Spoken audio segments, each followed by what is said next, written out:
चलो भी क्लास चालू करें अपन लोग। कल वाला लेक्चर समझ में आ गया था।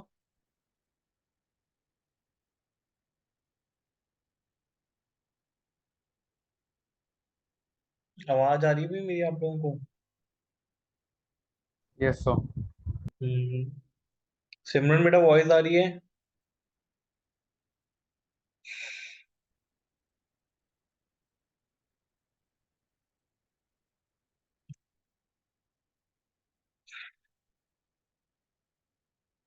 अरे आवाज नहीं आ रही तो मुझे मैसेज करके बता देना कि मुझे मेरी वॉइस नहीं आ रही है। चलो पढ़ाना तो चालू करता हूँ मैं। देख लेना जैसा भी हो।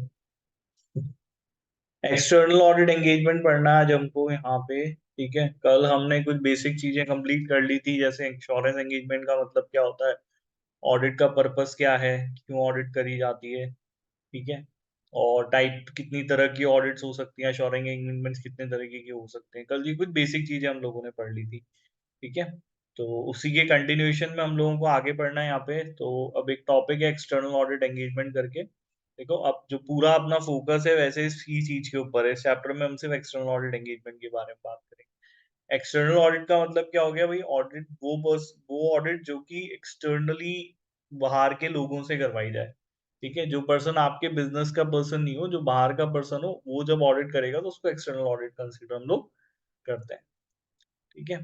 तो ये आप क्यों कराते हो, एक्सटर्नल ऑडिट कराना क्यों जरूरी होता है और इसके लिए क्या रूल्स हैं, क्या रेगुलेशन है, वो लोग हम लोग देखेंगे।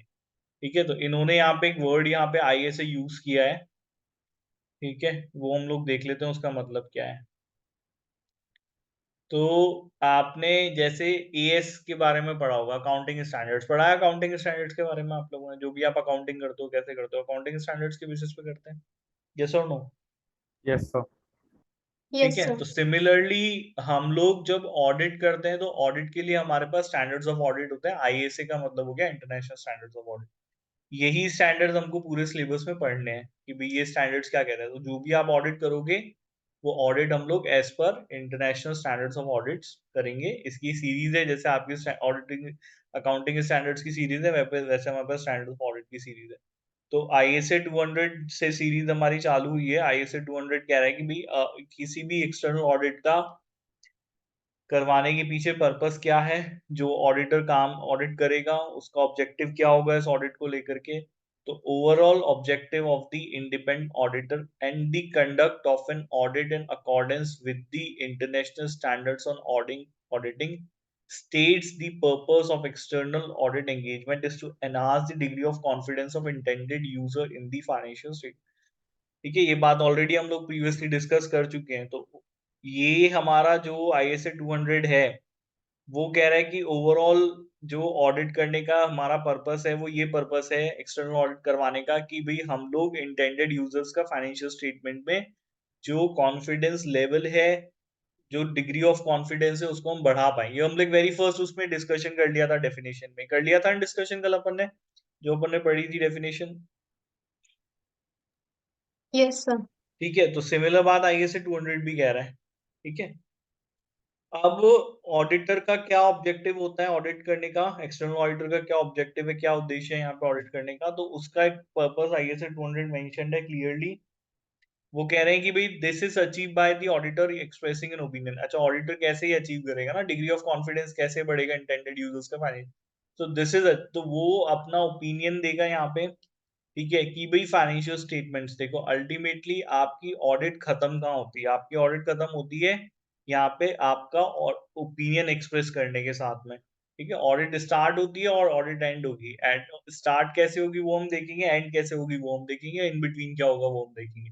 ठीक है, तो एंड जो होगी वो आपकी ऑडिट वो कहाँ होगी, वो आपकी ऑडिट एंड होगी एक ओपिनियन एक्सप्रेस करने पे। ठीक है, जिसमें आप ये ओपाइन करेंगे कि वेदर दी फाइनेंशियल स्टेटमेंट, आपके क्लाइंट के जो फाइनेंशियल स्टेटमेंट है, whether they are giving a true and fair view and are prepared in all material respects in accordance with the applicable financial reporting framework. तो यहाँ आपको opinion देने पे चीज खत्म होती है। ठीक है, ओपिनियन क्या होता है, ओपाइन क्या होता है हमारा, कि क्या जो फाइनेंशियल स्टेटमेंट जिनको आपने ऑडिट किया है वो बिजनेस का जो है वो ट्रू एंड फेयर व्यू का रिप्रेजेंटेशन करते हैं या नहीं करते, और क्या उन्हें in material respect in accordance with the applicable financial reporting framework. तो क्या उनको जो भी फाइनेंशियल रिपोर्टिंग फ्रेमवर्क आपका अप्लाई होता है, क्या उसके हिसाब से मटेरियल रिस्पेक्ट्स में बनाया गया है या नहीं बनाया गया?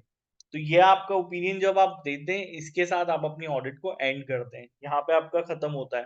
ठीक है, और यही वो चीज है जिससे कि जो यूजर है फाइनेंशियल स्टेटमेंट का, उसका डिग्री ऑफ कॉन्फिडेंस भी उसमें बढ़ेगा। यही वो चीज है, आपका ओपिनियन ही वो चीज है जो कि उसके कॉन्फिडेंस को, उसके विश्वास को बढ़ाएगी। आ रही भी बात समझ में यहाँ पे क्लियर, यस और नो?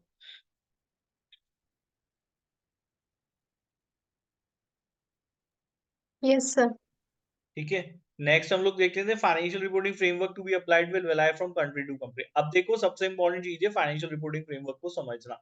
तो इन्होंने बोला है कि भाई ये हर कंट्री में अलग अलग हो सकता है। ठीक है, आपके जो हम लोग एसीसीए के अंदर अभी हम पढ़ रहे हैं, इन लोगों ने यहाँ पे फाइनेंशियल रिपोर्टिंग फ्रेमवर्क जो अज्यूम किया है, वो यहाँ पे इंटरनेशनल लेवल का अज्यूम किया है, क्योंकि जनरली आप कहाँ कौन सी कंट्री में रह करके ऑडिट कर रहे हो, उसके बेसिस पे फर्क पड़ सकता है। ठीक है, इसी से यूके की डिग्री है, और यूके में बेसिकली वहां पे और बहुत सारी ऐसी कंट्रीज हैं जो कि उसका पार्ट है। और भी बहुत सारी ऐसी कंट्रीज हैं जहाँ पे एसीसी, एज अ एसीसी आप बन के आप प्रैक्टिस कर सकते हो, ऑडिटर ऑडिट कर सकते हो, एक्सटर्नल ऑडिटिंग आप कर सकते हैं। तो वहां लेकिन अब कंट्री टू कंट्री ये चीजें फर्क हो जाती हैं। हालांकि बहुत ज्यादा फर्क नहीं होता है, क्योंकि अकाउंटिंग के भी जो स्टैंडर्ड्स हैं वो इंटरनेशनली हैं। ठीक है, उन्हीं के बेसिस पर हर कंट्री में अपने अपने ये चीज मेंटेन कर रखी है, थोड़ा बहुत एज पर उनकी जरूरतों को देखते हुए, उनकी कंट्रीज की जरूरतों को देखते हुए बिजनेस के थोड़े बहुत उन्होंने मॉडिफिकेशन उस चीज के अंदर करे। बट स्टिल हर कंट्री का अपना अपना फाइनेंशियल फ्रेमवर्क अलग हो सकता है। अगर इंडिया में आप रहते हो तो यहाँ पे कोई कंपनी ऐसे अपनी अकाउंटिंग करेगी, उसका फाइनेंशियल रिपोर्टिंग फ्रेमवर्क क्या होगा, कैसे वो लोग अपने अकाउंट्स मेंटेन करेंगे, कि किसी किसी भी पर्टिकुलर ट्रांजेक्शन्स को कैसे आप अपने अकाउंट्स में ट्रीट करोगे, डेप्रिसिएशन कैसे, ये सब चीजें। तो ये सब चीजें हमारे यहाँ पे कंपनीज एक्ट को आप पढ़ोगे तो कंपनीज एक्ट के अंदर गिवन है ना भाई? यस और नो? ये सब चीजें हमारी कंपनीज एक्ट में गिवन है। Yes sir. Yes sir. ठीक है, तो ये कंट्री टू कंट्री डिफर हो सकती है। ठीक है, अभी के लिए हम लोगों ने इसको international financial reporting standards assume किया है। तो as a auditor, at the end of audit, I have to conclude that the financial statements are prepared in all material respects in accordance with the applicable financial reporting, whatever the applicable financial reporting framework is applicable. Now that you have to see that the financial statement are prepared in material respect with the corresponding financial reporting framework, and it is also giving a true and fair view of the financial position of your client. ठीक है, next है the accounting is examining are दोस्त from financial accounting at the applied knowledge level. ठीक है, अब true का मतलब क्या और फेयर का मतलब क्या है? जब आप ये ओपिनियन दे रहे हो कि भाई financial statements they are giving true and fair view of the state of affairs of the transactions during the period, तो जब आप ये ट्रू वो शब्द का यूज ले रहे हैं या फेयर शब्द का आप जब यूज ले रहे हैं, तो इसका मतलब क्या है, इसका अर्थात क्या है? True means that the financial statements contains factually correct information which conforms with the accounting standards and relevant legislation and also agree with the underlying record. So what do you mean by true? जब आप कह रहे हो कि भी ये financial statement true and true view का representation कर रहे हैं, तो आप ये कहने का मतलब क्या है? कहने का मतलब क्या है कि फाइनेंशियल स्टेटमेंट्स में जो भी इंफॉर्मेशन है वो फैक्चुअली करेक्ट है, जो कि अकाउंटिंग स्टैंडर्ड्स को कंफर्म करती है, रिलेवेंट लेजिस्लेशंस को कंफर्म करती है और अंडरलाइंग रिकॉर्ड्स को एग्री करती है। Financial statement is only a result, it is only a summary. ठीक है, तो वो समराइजेशन पूरे साल के रिकॉर्ड को किया गया है। तो वो जो भी इंफॉर्मेशन है वो फैक्चुअली करेक्ट इंफॉर्मेशन है, वो अपने अंडरलाइंग रिकॉर्ड्स को के साथ एग्री करती है। आया समझ में ट्रू का मतलब, यस और नो? सर एक और बार समझा दीजिए। हाँ, ट्रू मतलब मैं समझा देता हूँ वापस से भी। देखो क्या है कि आपके financial statement it contains lot of information ना। क्या क्या इन्फॉर्मेशन होगी फाइनेंशियल स्टेटमेंट में? बेसिकली देखें, एसेट्स के बारे में इन्फॉर्मेशन होगी, लाइबिलिटीज के बारे में इन्फॉर्मेशन होगी, एक्सपेंसेस के बारे में इन्फॉर्मेशन होगी, इनकम के बारे में इन्फॉर्मेशन होगी। सारी इन्फॉर्मेशन होगी, मतलब इसमें और फिर सब पार्ट्स होते जाएंगे धीरे धीरे। ये सारी इन्फॉर्मेशन आपकी होगी, यस और नो? Yes sir. देखो, जब आप फाइनेंशियल स्टेटमेंट में कोई चीज लिख के देते हो ना, तो जो लोग उसको देख रहे हैं, आपने अपने फाइनेंशियल स्टेटमेंट्स में ये फैक्ट्स दिए हैं कि हमारे पास इतने लाख का एसेट है, इतने करोड़ के एसेट्स हैं, इतने करोड़ की लायबिलिटीज हैं। ठीक है, इतना हम लोगों ने सेल किया, इतना हम लोगों ने परचेज किया, ये एक्सपेंसेस किए, ये कमीशन दिया, ये सैलरी दी, ठीक है। तो ये सब फैक्ट्स आप दुनिया को दिखा रहे हो फाइनेंशियल स्टेटमेंट्स में। As a auditor when I am saying कि ये फाइनेंशियल स्टेटमेंट ट्रू व्यू का रिप्रेजेंटेशन कर रहे हैं, तो मैं ये कह रहा हूं कि हाँ, ये फाइनेंशियल स्टेटमेंट्स में जो भी फैक्ट दिए गए ये फैक्ट्स करेक्ट है। आया समझ में? यस और नो? यस सर, हाँ, yes it sir. Contains the factually correct information. और जो इन्फॉर्मेशन अकाउंटिंग स्टैंडर्ड्स को कंफर्म करती है, मतलब अकाउंटिंग स्टैंडर्ड्स के हिसाब से इन्फॉर्मेशन सही है। अकाउंटिंग स्टैंडर्ड ने बताया ना डेप्रिसिएशन कैसे निकालना है, अकाउंटिंग स्टैंडर्ड ने बताया ना अमोर्टाइजेशन कैसे करना है, अकाउंटिंग स्टैंडर्ड ने आपको और बहुत सारी चीजें बताई है। तो ये इन्फॉर्मेशन जो भी दी गई है, it is as per the accounting standards and the relevant legislation. Clear है? यस और नो? यस सर, क्लियर है। ठीक है। Now what do you mean by fair? देखो, fair means clear, impartial and unbiased information होता है। मतलब the information is clear, साफ सुथरी इंफॉर्मेशन है। आप उस इंफॉर्मेशन को देख करके अपना निर्णय ले सकते हैं, अपना डिसीजन ले सकते हैं, उसको समझ सकते हैं। देखो, एज अ कॉमन मैन, आम आदमी बहुत डिटेल्ड अकाउंटिंग को नहीं समझता है, लेकिन फाइनेंशियल स्टेटमेंट आम आदमी, इससे कोई फर्क नहीं पड़ता ना कि आप साइंस बैकग्राउंड के हो, आप आर्ट्स बैकग्राउंड के हो, आप कॉमर्स बैकग्राउंड के हो, आपने कोई पढ़ाई करी है भी नहीं करी है, but still you will going to understand, हाँ भाई ये बैलेंस शीट है, इसके अंदर इन्होंने बताया इनके पास कितनी संपत्ति है। ये तो समझ में आ रहा है, किस बैंक से कितना उधार लिया हुआ है, इन्होंने सेल कितना किया, इन्होंने पर्ची, ये समझ में आएगा आपको, आया ना? यस और नो? Yes sir. तो जब जो ऑडिटर है, जब वो कह रहा है कि ये इंफॉर्मेशन फेयर है, it means that the information is clear, उसको कोई भी व्यक्ति देख करके समझ सकता है। एंड इंफॉर्मेशन इम्पार्शियल इंफॉर्मेशन है वो, ठीक है। उसमें इंफॉर्मेशन को डिस्क्लोज करने में पार्शलिटी नहीं दिखाई गई है, बाइज्डनेस नहीं दिखाया गया है। मैनेजमेंट ने जो भी दिखाया है वो जैसा है वैसा दिखाया है। अगर बिजनेस को लॉस हुआ है तो लॉस दिखाया, बिजनेस को प्रॉफिट हुए तो प्रॉफिट हुए, बिजनेस के एसेट्स की पोजीशन नहीं है, नेट नेट नेट लाइबिलिटी की पोजीशन है, तो जो भी इंफॉर्मेशन दिखाई गई है वो अनबाइज्ड है, वो इम्पार्शियल इंफॉर्मेशन है, ठीक है, जो कि commercial substance of the transaction of the entity दिखाती है। मतलब पूरे साल जो ट्रांजैक्शंस किए उसके कमर्शियल सब्सटेंस को रिफ्लेक्ट करती है इंफॉर्मेशन। आगे समझ में क्लियर है? True and fair means yes और नो? Yes sir. ठीक है। तो जब आप ट्रू एंड फेयर कह रहे हो तो ट्रू का मतलब है, फेयर का मतलब है, ये ऐसे ही स्टेटमेंट नहीं, ठीक है। कई बार as a in basically in financial statement audit we say true and fair. जब आप कंप्लाइंस ऑडिट करते हो, कंप्लाइंस ऑडिट क्या होता है मैं आपको बताता हूँ। अभी आप सिर्फ फाइनेंशियल स्टेटमेंट्स ऑडिट को पढ़ रहे हैं, वो कंप्लाइंस ऑडिट आपको पढ़ने की जरूरत भी नहीं पड़ेगी, क्योंकि आपका काम नहीं है वो।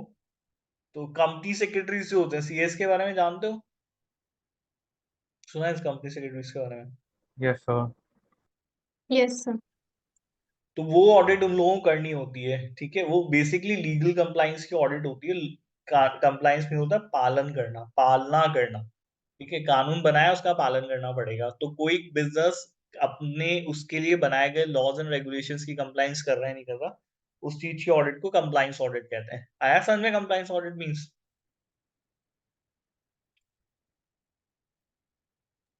Yes sir. ठीक है। अब ये, लेकिन हालांकि ये आपको करनी नहीं है, ठीक है। ये ऑडिट जो होते हैं वो जनरली सीएस या एडवोकेट्स करते हैं, अलग अलग कंट्रीज में अलग अलग हो सकती हैं, ठीक है। तो इस ऑडिट में जो ऑडिट करी जाती है उसके अंदर वो ट्रू एंड फेयर नहीं वर्ड का यूज करते, वो यूज करते हैं ट्रू एंड करेक्ट, क्योंकि लॉ की कंप्लाइंस के लिए आप ये नहीं बोल सकते कि इम्पार्शियल एंड बाइज्ड नहीं करा हो सकता है, उसको आपको करेक्ट करना पड़ेगा, 100% कंफर्मेशन देना पड़ेगा कि नहीं भाई ये करिए। Compliance is something sorry, compliance is something जो करी या नहीं करी वो बताना पड़ेगा आपको। तो वो और लेवल ऑफ जो उसके अंदर करेक्टनेस है, लेवल ऑफ जो अगर आप देखेंगे कि उसके ऊपर लोगों का विश्वास आएगा वो और ज्यादा आएगा, क्योंकि वहां पे आप बोल रहे हो कि true and, it is not only true and fair, it is true and correct. Fair और करेक्ट शब्द में डिग्री का फर्क है, फेयर और करेक्ट में होता है ना फर्क, यस और नो? डिग्री ऑफ उसका होता ही नहीं होता, हाँ या ना?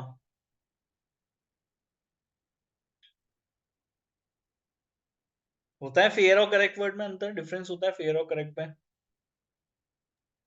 Yes sir.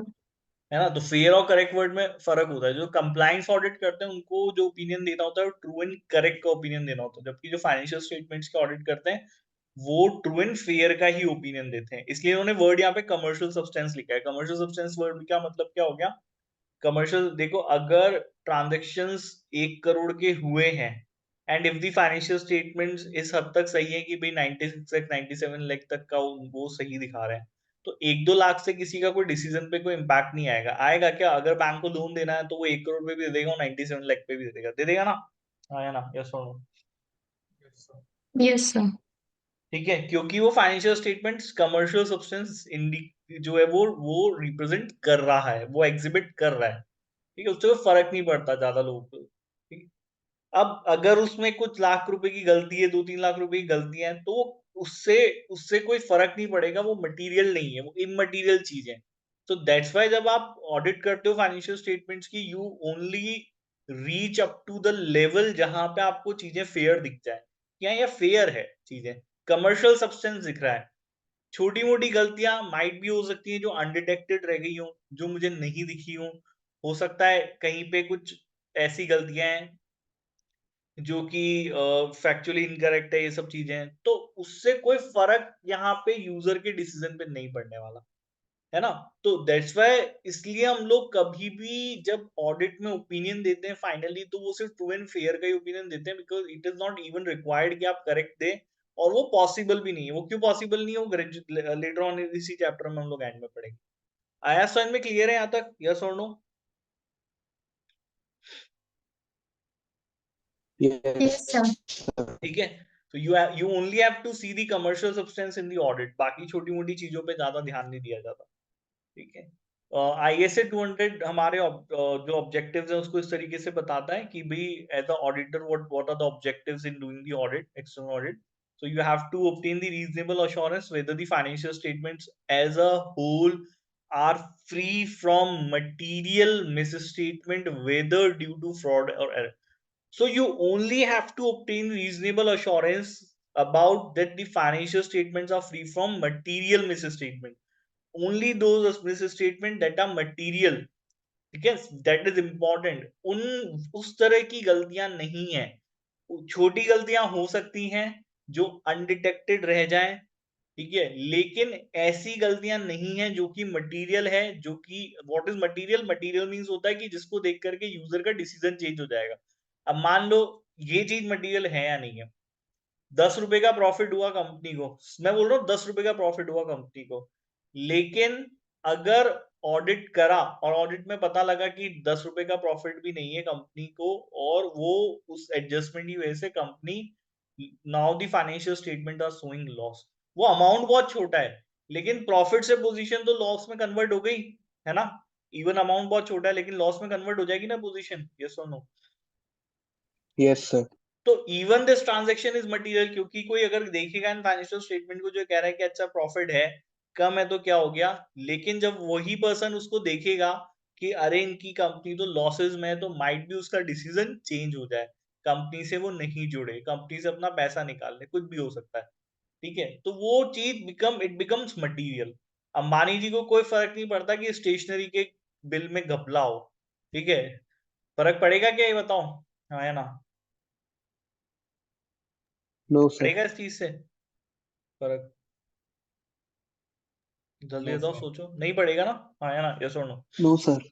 इवन तुम्हें भी फर्क नहीं पड़ेगा अगर तुम्हें रिलायंस के शेयर्स खरीदने हैं, और अगर तुम्हें ऑडिटर की रिपोर्ट पढ़ने को मिले और ऑडिटर की रिपोर्ट में लिखा गया है, ठीक है, कि भाई इनके तो स्टेशनरी के बजट में गड़बड़ है, इन्होंने स्टेशनरी परचेज करने में कितना अमाउंट का घपला किया, 2 लाख रुपए का घपला कर दिया, ठीक है ना। जितना रिलायंस जितनी कंपनी है उसके लिए 2 लाख रुपए बहुत छोटा अमाउंट है। तो इवन 2 लाख रुपए की गलती होना भी लोगों के लिए मटीरियल नहीं है। लोग अपना डिसीजन उस चीज से नहीं बदल देंगे, नहीं बदलोगे ना? हाँ या ना? यस और नो?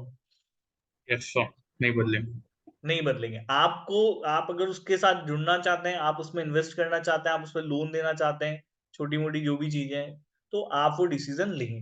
तो मटेरियल मीन समथिंग जो यूजर के डिसीजन को बदल दे, मतलब वो इतनी इंपॉर्टेंट है कि भैया उसको देखने के बाद यूजर डिसीजन लेगा कि भाई मेरे को नहीं करना, मुझे इन्वेस्ट नहीं करना, मुझे लोन नहीं देना, या जो भी चीज है इस तरीके। तो आपको जो काम करना है वो ये काम करना है कि आपको रीजनेबल अश्योरेंस लेना है कि फाइनेंशियल स्टेटमेंट्स फ्री हैं from the material miss statement, not only the material statement but only from the material miss statement, जो शायद या तो फ्रॉड की वजह से हो सकते हैं या फिर एरर्स की वजह से हो सकते हैं। क्लियर है, समझ में आ गया? Yes, sir.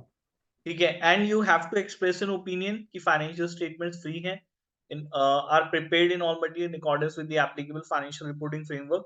Report on the financial statement and communicate as required by the ISA in accordance with the auditor's findings. So हमारा external auditor का ये objective है यहाँ पे ऑडिट करने को लेकर के। किसी भी क्लाइंट ये ऑडिट करेगा तो उसका पर्पस ही ऑडिट करने का, रीजनेबल अश्योरेंस लेना, ओपिनियन एक्सप्रेस करना और फाइनेंशियल स्टेटमेंट्स के ऊपर रिपोर्ट करना and as per required ISA communicate करना अपनी फाइंडिंग्स के अकॉर्डिंग्स में। आया समझ में? भी क्लियर है यहाँ पे? यस और नो?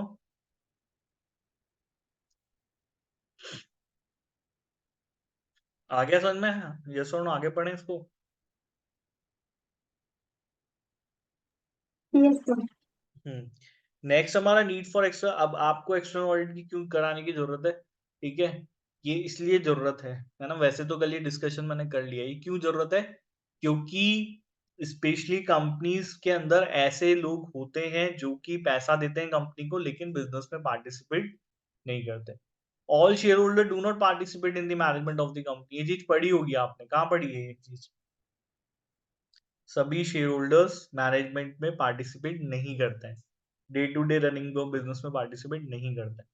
इस वजह से हमको ऑडिट कराने की जरूरत है, ठीक है ना? इस है ना, आपने पढ़ा ये चीज कि शेयर होल्डर्स पार्टिसिपेट नहीं करते हैं मैनेजमेंट में? Yes, sir. कहाँ पढ़ा है? बिजनेस में ही पढ़ा है? लॉ में और बीटी में भी पढ़ा था। लॉ में भी पढ़ा होगा, बीटी में भी पढ़ा होगा, सबने पढ़ा है ना? खाली सिमरन नहीं पढ़ा है? शुभ आपने पढ़ा? वैदिक आपने पढ़ी ये चीज? Yes, sir. Yes, ठीक है, sir. तो अब वो लोग they do not participate in the management और day to day operations of the business but they have given their savings to the company. देखो, एक आपको एक बात समझाता हूं मैं।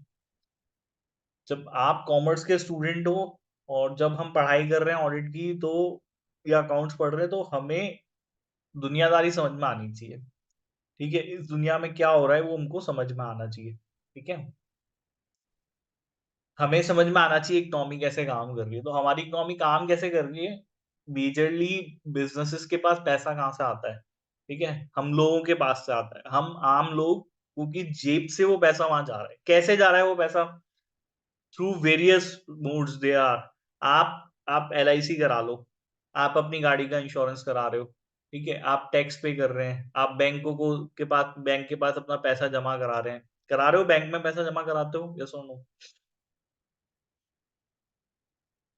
है ना? Yes, sir. जनरली हम Yes, लोग sir. सेविंग अकाउंट खुलाया, बैंक में पैसा डाल दिया, FD करा ली, SIP करा लिया, म्यूचुअल फंड में इन्वेस्ट कर दिया, कुछ भी जहां आपकी जेब से पैसा निकल करके गया, ठीक है, अब वो किसी भी फॉर्म में गया हो, इवन आपकी गाड़ी के इंश्योरेंस में गया हो, आपकी खुद की लाइफ इंश्योरेंस में गया हो, कोई सेविंग अकाउंट में आपने, ये सब जगह जहां पे इवन आप एज अ एम्प्लॉय काम कर रहे हो तो आपकी तनख्वाह में से सरकार पैसे काटती है प्रोविडेंट फंड के, जो वो कहती है कि आपके रिटायरमेंट पे दे देंगे पैसा। ESI का कंट्रीब्यूशन कटता है, हेल्थ इंश्योरेंस अगर आप प्राइवेट एम्प्लॉय हो तो हेल्थ इंश्योरेंस का पैसा आपका कटता है, आपकी सैलरी में से कुछ डिडक्शन वो लोग करते हैं हेल्थ इंश्योरेंस का। ठीक है, तो ये सारा पैसा जो जा रहा है ये ultimately this money will going to the corporates. वो कंपनी के पास जाएगा पैसा, कंपनी को बिजनेस करने के लिए पैसा, किसी भी बिजनेसमैन व्यापारी को पैसा यहीं से ही मिलेगा। LIC भी पैसा मार्केट में डालेगी, कोई म्यूचुअल फंड कंपनी भी पैसा मार्केट में डालेगी, बैंक भी पैसा मार्केट में डालेगा। ठीक है, इवन सरकार भी आपसे जो टैक्स कलेक्ट कर रही है वेरियस, वो पैसा वो ऐसा तो है नहीं रख रही है, वो भी उस पैसे को मार्केट में डालती है। ठीक है, लोगों को उधार देती है बिजनेस करने के लिए। तो सब जगह से पैसा हम आदमी की जेब से जा रहा है, हमारी जेब से जा रहा है ले दे करके। क्या सोनो? Yes, sir. उसी पैसे को Yes, sir. यूज करके प्रोडक्शन किया जाता है। ठीक है, सब दिए तो, लेकिन ये जो सब लोग पैसा जिनकी जेब से जा रहा है दे do not operate the business. हम लोग उस बिजनेस का पार्ट नहीं होते, लेकिन हमारा पैसा तो गया ना वहां पर। तो हमें कैसे पता चलेगा कि हमसे हमारी जेब से जो रिसोर्स निकाल करके कॉर्पोरेट्स के पास चला गया, शेयर होल्डर्स का पैसा चला गया, उस पैसे का उन्होंने क्या किया? क्या उसका ऑप्टिमम यूटिलाइजेशन किया, क्या वो हमें बताएं तो सही उस पैसे का किया है उन लोगों ने, उसका कैसा यूटिलाइजेशन किया, क्या एसेट्स क्रिएट किए, क्या लायबिलिटीज इनकर करी, वो फाइनेंशियल स्टेटमेंट से मेरे को जानकारी मिलती है सर। मैं अगर जानना चाहता हूँ जिस बिजनेस में मेरा पैसा लगा हुआ है वो कैसा परफॉर्म कर रहा है, तो मेरे को फाइनेंशियल स्टेटमेंट से ही पता चलेगा, और तो कोई तरीका नहीं है। है क्या कोई तरीका? हाँ या ना, यस और नो? नो नहीं सर, है? और नहीं। नहीं है दूसरा कोई तरीका? यस और नो? No sir. ठीक है, तो अल्टीमेटली इन फाइनेंशियल स्टेटमेंट पे विश्वास किया कैसे जाए? There comes the need of audit, तब एक एक्सटर्नल ऑडिट की हमको जरूरत पड़ती है कि भाई ये कंपनी ने जो फाइनेंशियल स्टेटमेंट्स बनाए हैं इनको आप एक एक्सटर्नल इंडिपेंडेंट ऑडिटर बुलाइए, ठीक है, उससे ऑडिट कराइए, तब जाकर के उसकी ऑथेंटिसिटी स्टैब्लिश होगी। मुझ जैसा आम आदमी जिसकी जेब से पैसा निकाल लिया है वो थोड़ा सा विश्वास करेगा कि ये फाइनेंशियल स्टेटमेंट सही है, ठीक है, मेरे पैसे को यूज सही लिया जा रहा है, या जैसा भी वो लोग ले रहे हैं, लेकिन मुझे सच तो पता चल रहा है, रियलिटी तो पता चल रही है कि उन्होंने किया क्या है मेरे पैसे का। आया समझ में? क्लियर है यहाँ पे? यस और नो? Yes, sir. ठीक है। Yes sir. डायरेक्टर्स को आपसे कोई मतलब नहीं है, उनको वो कंपनी को हमारे बिहाफ पे चला रहे हैं, लेकिन उनके ऑब्जेक्टिव्स अलग हैं। एज अ शेयर होल्डर मैं ये चाहता हूं कि मेरी कंपनी में जिस जिस कंपनी को मैंने पैसा दिया है वो उसको सही से यूज लें, ज्यादा से ज्यादा प्रॉफिट हो, ठीक है, और शेयर्स के प्राइस मार्केट में बढ़े, ये मैं चाहता हूं एज अ शेयर होल्डर, यही चाहता हूं मैं शेयर होल्डर, कि प्रॉफिट ज्यादा से ज्यादा हो और मेरे शेयर्स के प्राइस बढ़ जाए, मेरी वेल्थ मैक्सिमाइज हो। दिस इज माई ऑब्जेक्टिव, हाँ या ना? Yes sir. Yes, sir. ठीक है, लेकिन डायरेक्टर्स को इससे कोई मतलब नहीं है, डायरेक्टर्स का उद्देश्य अलग है, शेयर होल्डर के कॉन्ट्राडिक्टरी है। वो चाहता है मुझे ज्यादा से ज्यादा सैलरी मिले, जिससे कम क्या होगा, प्रॉफिट होगा, तो दोनों का कॉन्ट्राडिक्टरी इंटरेस्ट हो गया, हाँ या ना, यस और नो? Yes, sir. ठीक है, दैट्स वाई हम चाहते हैं कि एक ऑडिटर देखे यहाँ पे आके फाइनेंशियल स्टेटमेंट्स को और ये बताए कि क्या ये फाइनेंशियल स्टेटमेंट सही बनाए गए या नहीं बनाए गए, ठीक है ना, क्योंकि डायरेक्टर्स चाहेंगे ज्यादा से ज्यादा सैलरी उठाना, तो उनकी सैलरी को जस्टिफाइड करने की, जस्टिफाइड सैलरी ये लोग ले रहे हैं नहीं ले रहे हैं, वो डायरेक्टर बताएगा, सॉरी ऑडिटर बताएगा, तो ऑडिटर बताएगा कि भाई देखो ये अनजस्टिफाइड सैलरी ले, देखिए हालांकि उसको कोई लेना देना नहीं है, तुम्हारी इच्छा हो देना चाहो दो, एक्शन तो शेयर होल्डर को लेना है अल्टीमेटली, अगर डायरेक्टर्स ने गलत किया है तो, बट स्टिल ये बताने के लिए ऑडिटर चाहिए। आया समझ में? क्लियर है यहाँ पे? यस और नो?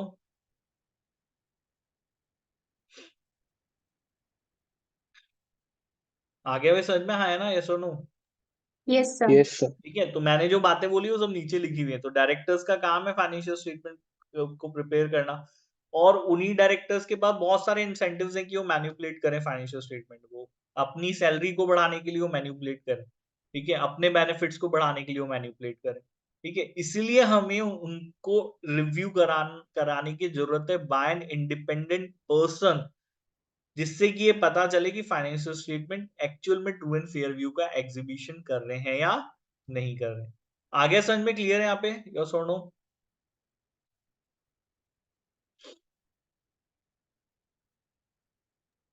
Yes sir. हाँ, so this is the need. ज्यादातर कंट्रीज के अंदर आपकी जो पब्लिकली कोटेड कंपनीज होती हैं, देखो पब्लिक कंपनीज कौन सी होती हैं, जिसमें पब्लिक इंटरेस्ट इन्वॉल्व हो, बहुत सारे लोगों का पैसा लगाओ, आम आदमी का पैसा लगो, पब्लिकली, वो पब्लिक कोटेड कंपनीज या पब्लिक लिस्टेड कंपनीज हम उनको कहते हैं, वो बड़ी कंपनीज होती हैं, या और इसके अलावा कोई बात नहीं, कोई कंपनी पब्लिकली कोटेड नहीं है, लिस्टेड नहीं है, पर बड़ी कंपनी है, तो उनको यहाँ पे फाइनेंशियल स्टेटमेंट्स की एक्सटर्नल ऑडिट करानी होती है। जो कंपनी कई मोस्टली सारे देशों में जो कंपनी छोटी है या ऐसे बिजनेस जो कि बहुत छोटे हैं, कोई सोल प्रोप्राइटरशिप फॉर्म का बिजनेस है, कोई पार्टनरशिप फॉर्म का बिजनेस है, तो उन लोगों को ऑडिट कराने की जरूरत नहीं होती, वो अपनी इच्छा से ऑडिट करा सकते हैं, ठीक है, उसके बेनिफिट्स हैं, फायदे हैं ऑडिट के, वो उसको देखते हुए ऑडिट करवा सकते हैं। आया भाई समझ में? क्लियर है यहाँ तक? यस और no? Yes, sir.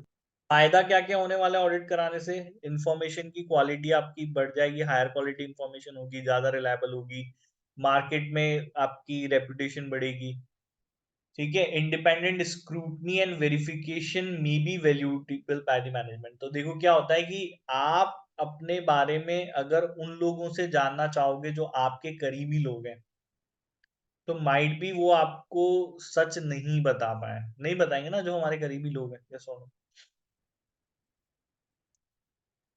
Yes yes और नो? सर। हाँ। तो इवन ऐसा नहीं कि मैनेजमेंट हर बार ही खुद ही बदमाशी कर रहा है, इवन मैनेजमेंट भी ये जानना चाहता है कि भाई हम लोग किस तरीके से बिजनेस को चला रहे हैं, क्या गलतियां हम लोगों से हो रही हैं।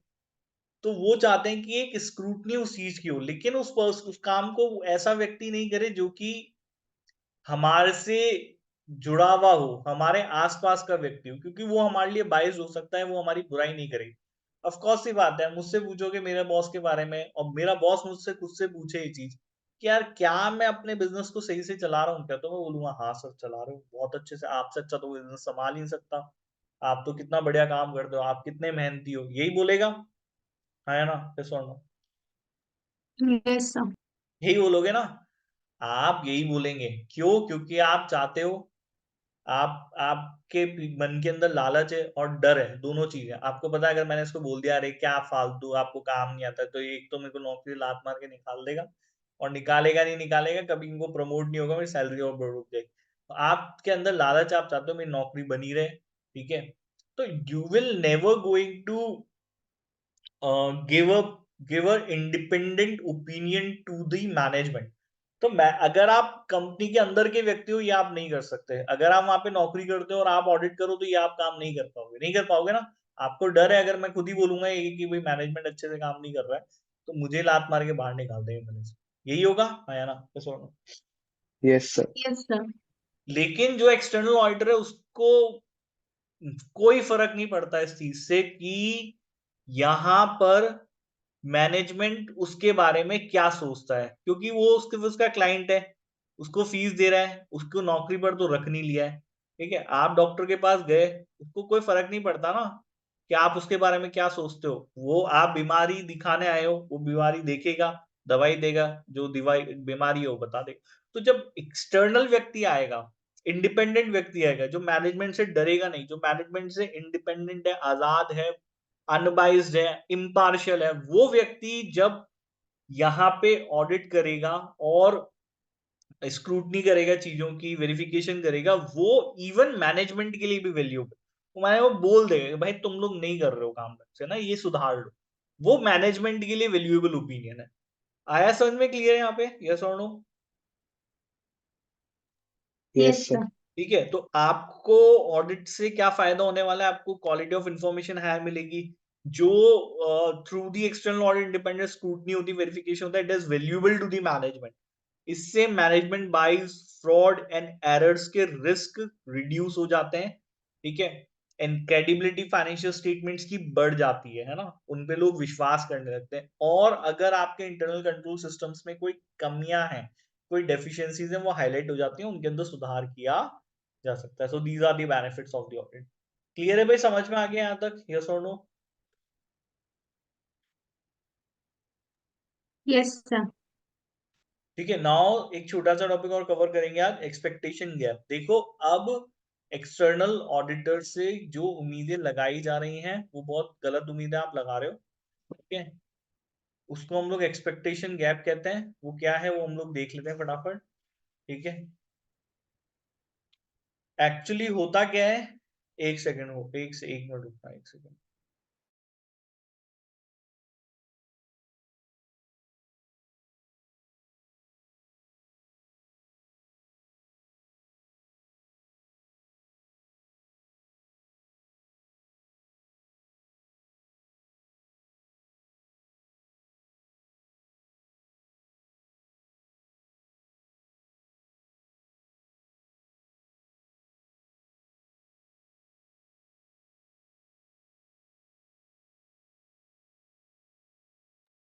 हाँ, सॉरी फॉर द इंटरप्शन। तो अब हम पढ़ रहे थे एक्सपेक्टेशन गैप। देखो, दुनिया ऑडिटर से जो एक्सपेक्ट कर रही है, ऑडिटर कौन है? आप लोग हो ऑडिटर, है ना?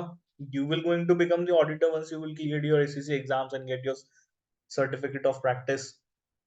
सो you will become the auditor, yes और नो? Yes, sir. तो बोलो ना confident, yes sir we will become the auditors. है ना? थोड़ा कॉन्फिडेंस आना चाहिए ना उनमें। कॉन्फिडेंस नहीं है क्या सर, कर लेंगे? है ना? Yes, sir. कर लेंगे ना, तो बस ऐसे होना चाहिए ना। तो आपसे जो उम्मीद लगाई जा रही है, ठीक है, और आप जो एक्चुअली काम करके दोगे, जो आपके कमिटमेंट्स है उसमें गैप है, उसमें बहुत फर्क है। आम आदमी आपसे उम्मीद ज्यादा लगाता है, ठीक है। आप एज अ ऑडिटर जब फाइनेंशियल स्टेटमेंट्स की ऑडिट करते हो और आप उस पर जब ऑडिट रिपोर्ट दे देते हो, तो आम आदमी उम्मीद लगा रहा है कि भैया ये ऑडिटर था, इसने ऑडिट करी है, तो अब फाइनेंशियल स्टेटमेंट 100% करेक्ट होंगे, इसमें कोई गलती नहीं होगी, जीरो मिस्टेक, कोई फ्रॉड नहीं है, कोई एरर नहीं। ये उम्मीद लगाना हमसे, हम कह रहे हैं मत लगाओ भैया 100% की उम्मीद, ये गलत उम्मीद आप लगा रहे हैं, इतना हम नहीं करके दे सकते, ठीक है, नहीं करके देख सकते ना, यस और नो, यस और no, Yes, no sir. Sir. हम नहीं करके दे सकते, आप हमसे ये उम्मीद नहीं लगाएं। तो ये जो उम्मीद आपसे लगा ली गई है 100% गारंटी की, वो उम्मीद लगाना, it is called as expectation gap, ठीक है। Audit provides absolute assurance, absolute assurance की उम्मीद लगाना, ठीक है, जबकि हम रीजनेबल अश्योरेंस देते हैं, हम एब्सोल्यूट अश्योरेंस नहीं देते हैं, हम सिर्फ रीजनेबल अश्योरेंस देते हैं, ठीक है। तो ये जो दोनों के बीच का गैप है ना, रीजनेबल अश्योरेंस और एब्सोल्यूट अश्योरेंस के बीच का गैप, उसको एक्सपेक्टेशन गैप इन्होंने टर्म किया है। आ गया भाई समझ में, क्लियर है यहाँ पे, यस और no? Yes. Now these are some examples। ये मानना कि सभी ट्रांजेक्शन्स टेस्ट हुए होंगे, ऐसा नहीं है, ठीक है। ये मानना कि सभी फ्रॉड डिटेक्ट कर लिए होंगे, ये मानना कि भाई ऑडिटर रिस्पॉन्सिबल है फाइनेंशियल स्टेटमेंट्स की को प्रिपेयर करने में, हम फाइनेंशियल स्टेटमेंट नहीं बनाते। फाइनेंशियल स्टेटमेंट बनाने का काम किसका है? अगर हम फाइनेंशियल स्टेटमेंट बनाएंगे तो उसको चेक कौन करेगा कि वो सही बनाए गए हैं, और मैं मेरे काम को चेक तो करूंगा नहीं, और कर लूंगा तो उसमें कमियां निकालूंगा नहीं। आप अपने खुद के काम में कमियां निकालोगे क्या और दुनिया को बताओगे कि हाँ भाई देखो ये मैंने काम किया था लेकिन ये गलत काम किया मैंने? पता भी होगा तो नहीं बताओगे, बताओगे क्या, हाँ या ना, ये सुनो। No, sir. तो इसलिए हम फाइनेंशियल स्टेटमेंट नहीं बनाते, हम उसको ऑडिट करते हैं। बनाता कौन है financial statement? Who prepares the financial statement? Your client prepare the management. Financial statement, that is business और their मैनेजमेंट और the responsible person जो कि बिजनेस में का ही पार्ट है, वो लोग इस फाइनेंशियल स्टेटमेंट को, तो हमसे जो उम्मीद लगा ली कि हमने सारे ट्रांजेक्शन चेक किए होंगे, सभी फ्रॉड डिटेक्ट कर लिए गए होंगे, हमने ही फाइनेंशियल स्टेटमेंट बनाया, इसको एक्सपेक्टेशन गैप माना है। ऐसा क्यों नहीं कर सकते वो देखने की जरूरत है, वो समझने की जरूरत है। देखो आप, ऐसा क्यों है कि यार इतनी मेहनत करके इतना सब्जेक्ट बनाया, इतना सब कुछ किया, इतने प्रोसीजर्स बना दिए, ठीक है, but still we cannot guarantee गारंटी दी 100%, है ना? ऐसा है, और ऐसा क्यों है वो समझिए कि ऑडिट की अपनी लिमिटेशंस है। क्या है भाई ऑडिट की अपनी? ऑडिट की अपनी लिमिटेशंस हैं जिनको आपको समझना पड़ेगा, ठीक है। क्या है वो लिमिटेशंस, वो हम देख लेते हैं। देखिए, financial statement include subjective estimates and other judgmental matters. ये बात सुनने में बहुत अजीब लगेगी, बट जिन फाइनेंशियल स्टेटमेंट्स को आप 11th क्लास से बनाना सीखते आए हैं, आपने कभी इस तरीके से नहीं सोचा होगा, लेकिन फाइनेंशियल स्टेटमेंट्स में बहुत सारे आइटम्स होते हैं ऐसे जो कि सिर्फ एस्टिमेशन होते हैं, है ना, जो सब्जेक्टिव चीज है। आप जो एस्टिमेट करते हो, मैं जो एस्टिमेशन करता हूँ, दोनों में फर्क हो सकता है। सब्जेक्टिव मीन समथिंग जिसमें पर्सनल इन्फ्लुएंस हो, जैसा मैं सोचता हूँ आपके और मेरे में फर्क हो सकता है ना, हाँ है ना, जैसे सुनो, Yes, sir. सब्जेक्टिविटी उसी चीज को कहते हैं, है ना। ऑब्जेक्टिविटी मींस जब आपको जो चीज दिख रही है वही चीज मुझे दिखे तो वो ऑब्जेक्टिविटी हो गई। सब्जेक्टिविटी जब आप अपने हिसाब से काम करो, मैं मेरे हिसाब से, मैं मेरी पर्सनल अप्रोच रखता हूँ, पर्सनल थॉट रखता हूँ, मेरे पर्सनल एक्सपीरियंसेस हैं, तो मेरा निर्णय अलग हो सकता है, आपका निर्णय अलग हो सकता है, दोनों चीजें। अब आप मुझे बताओ सोच करके, 11th क्लास से लेकर के आप इतनी अकाउंट्स पढ़ चुके हो, व्हाट आर दो सब्जेक्ट, आप मुझे एक सब्जेक्टिव एस्टिमेशन का एग्जांपल दो जो आपने अकाउंट्स में इंक्लूड किया है, जिसके बेसिस पर अकाउंटिंग करी, एक एग्जांपल दो। कर रहे हो 11th क्लास से अकाउंटिंग पढ़ रहे हो? Yes, sir. एक एग्जांपल दो कि सर जहां पे ये सब्जेक्टिव एस्टिमेशन किया था और उसी की बेसिस पे रिकॉर्डिंग भी की गई है, जल्दी बताओ। नहीं पता? Yes, sir. नहीं पता। शुभ, सिमरन नहीं पता?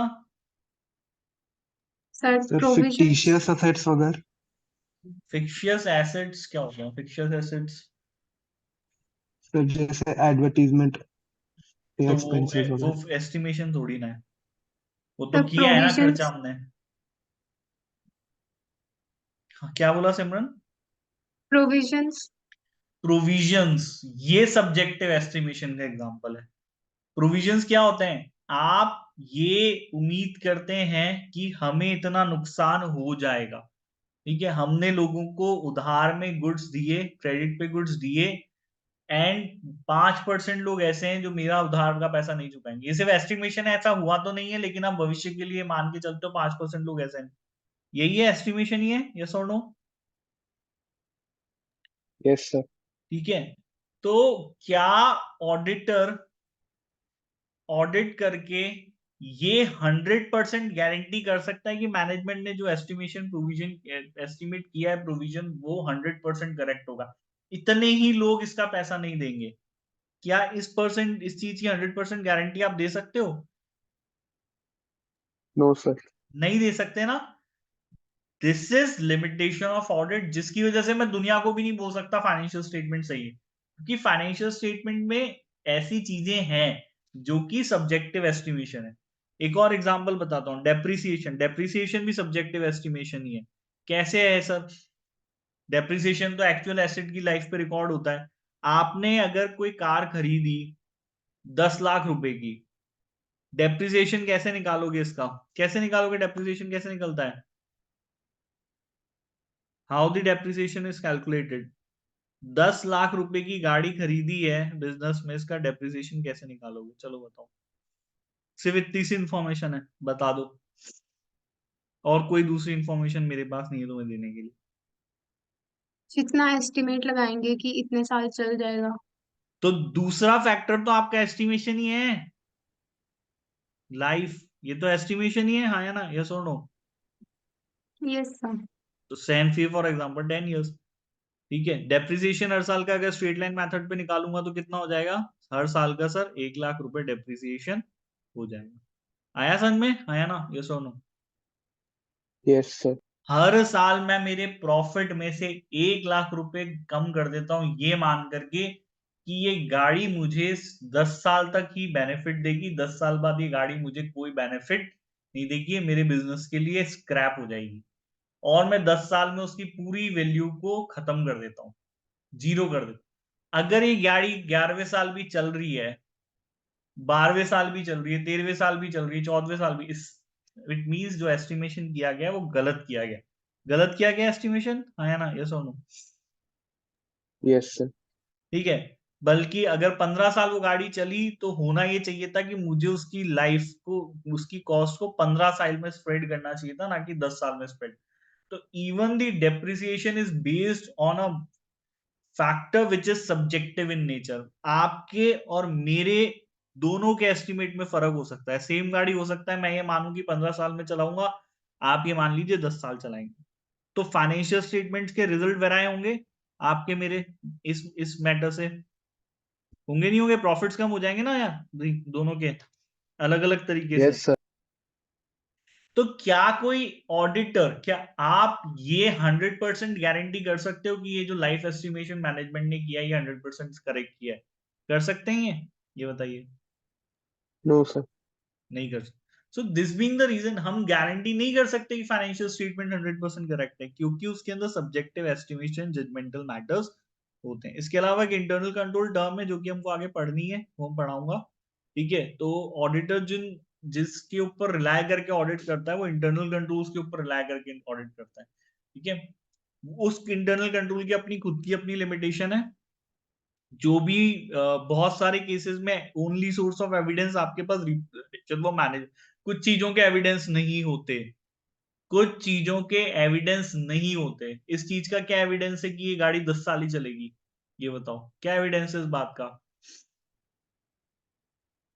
कोई है एविडेंस? ये बताइए कि आने वाले भविष्य में, फ्यूचर में ये गाड़ी 10 साल ही चलेगी, इस चीज का क्या एविडेंस है? बेटा कोई एविडेंस इस चीज का, आया ना, यस और नो?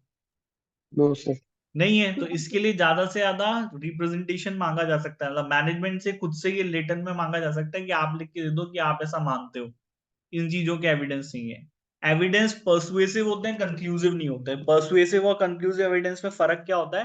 कंक्लूसिव एविडेंस मतलब दोज एविडेंस जिनसे की चीजें प्रूव हो जाए, कंक्लूड हो जाए, फाइनलिटी अटेन कर ले, ठीक है। और पर्सुएसिव एविडेंस वीक एविडेंस होते हैं, वो कंक्लूड नहीं करते फैक्ट को। अगर मैं आपसे पूछूं कि आपकी एज प्रूव करने के लिए आप मुझे क्या दोगे एविडेंस, तो क्या दोगे एविडेंस?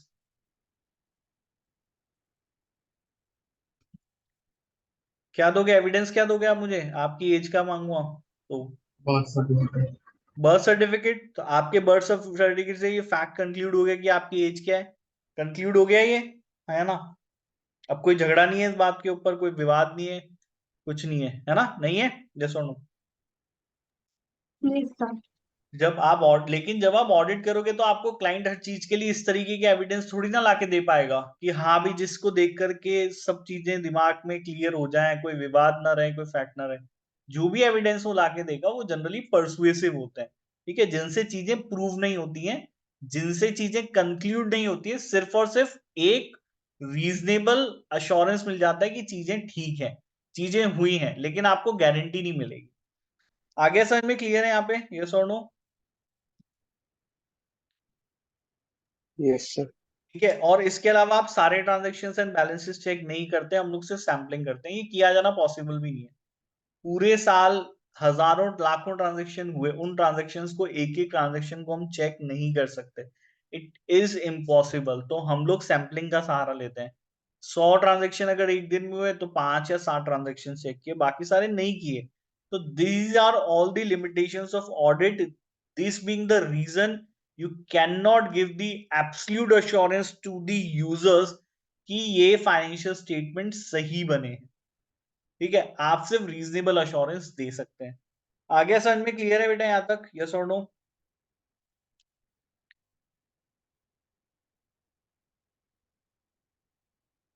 आगे भी समझ में हाँ है ना, यस और नो?